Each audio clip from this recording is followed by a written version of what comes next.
DJC. Hello Chris, I really enjoy your videos on Scientology.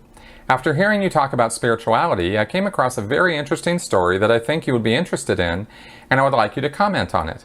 It's about a medical procedure called a cardiac standstill and Pam Reynolds' near-death experience when undergoing surgery for a brain aneurysm.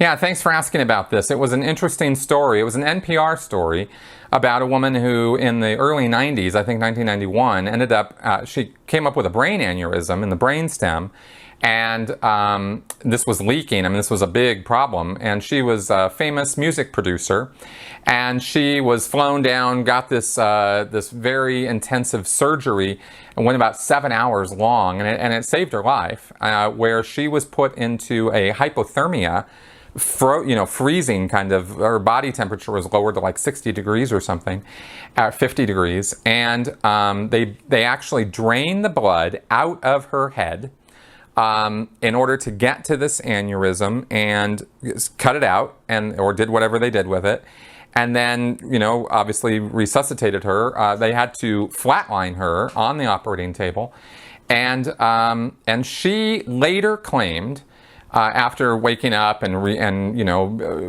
coming back to life and coming back into a regular existence, she had to recuperate from this.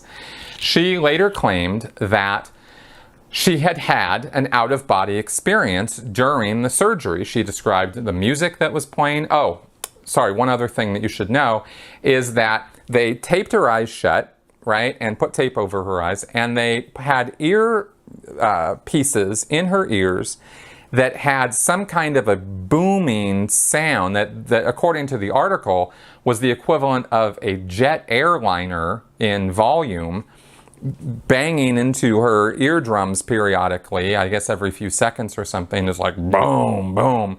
And that was somehow keyed into their ability from the reaction to the sound or something, that told them when she was ready to have the brain drain happen. It was something connected with that. Point being, with those in her ears and her eyes taped shut, there was really no way that she could have possibly seen or heard anything going on in the room around her. It's not like there was any sound coming in through these, her ears, and there was no sight coming in through her eyes. And this went on for 7 hours. And yet, she later described the music that was playing, that they were playing Hotel California. She described words that were said, tools that were used, like the bone saw that was used.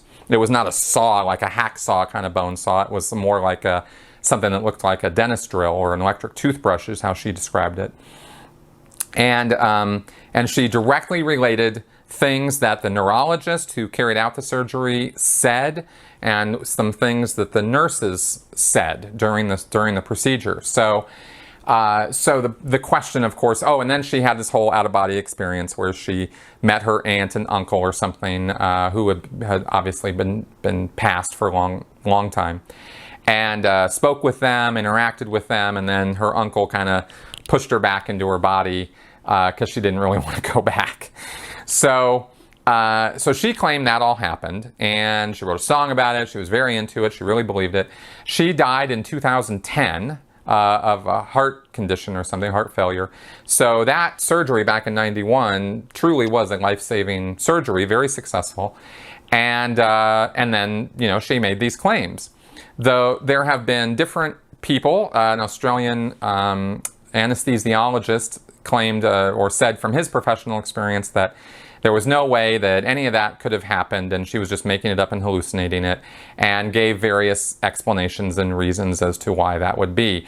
Which, when I read them, and I did read it all with an open mind. I didn't go into this thinking, particularly one thing or the other, although I think anybody would acknowledge that I may have a bias towards, the hope of some kind of a spiritual existence, as I've very clearly stated before.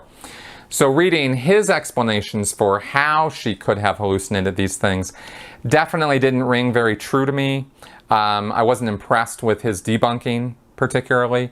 And to me, it was just kind of a big open-ended question as to what did happen to her, or could something spiritual have happened to her?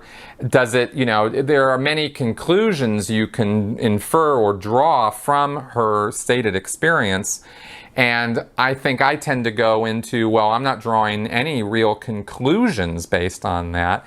Instead, I'm looking at it as a big question mark and an area that needs further pursuit of discovery. More research needs to be done on something like that, because like I said, the debunking on it doesn't really satisfy. So that's my take on it, and I think that some others did a little bit of Googling on this, not a lot, and it looks like there are some other neurosurgeons or neurologists who are kind of interested in this subject and in this area, but it's really hard, of course, to be able to do much in the way of research short of, flatlining people, which is kind of frowned upon in the clinical world, right? Because you don't want to kill people in the pursuit of knowledge. So it's one of those areas that is, how do you research this? How do you look into this? And there have been some stabs at it, and for me, it's all just kind of a big.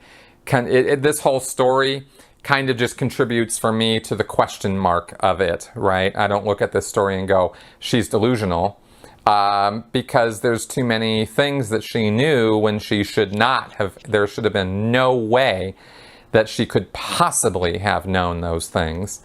And by the way, the neurologist who did the surgery, who had zero vested interest in out-of-body experiences or spiritual beliefs or any of that. He wasn't involved in that question at all.